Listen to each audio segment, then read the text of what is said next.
ଏମିତି କାହାଣୀ କେହି ନଥିବେ ତ ଶୁଣି ସମୟ ସେ କାହାଣୀର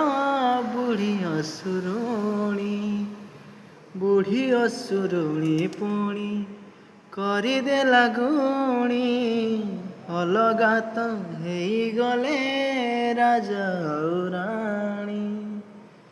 ହେ କହୁଛି ତତେ ଗୋଟେ କାହାଣୀ ଥିଲା ଶୁଣ। ଗୋଟେ ଦିୱାନୀ ପାଇଁ ଜଣେ ଦିୱାନା ହେଲା। ସେଇ ଦିୱାନାର ଗୋଟେ ମନ ଥିଲା,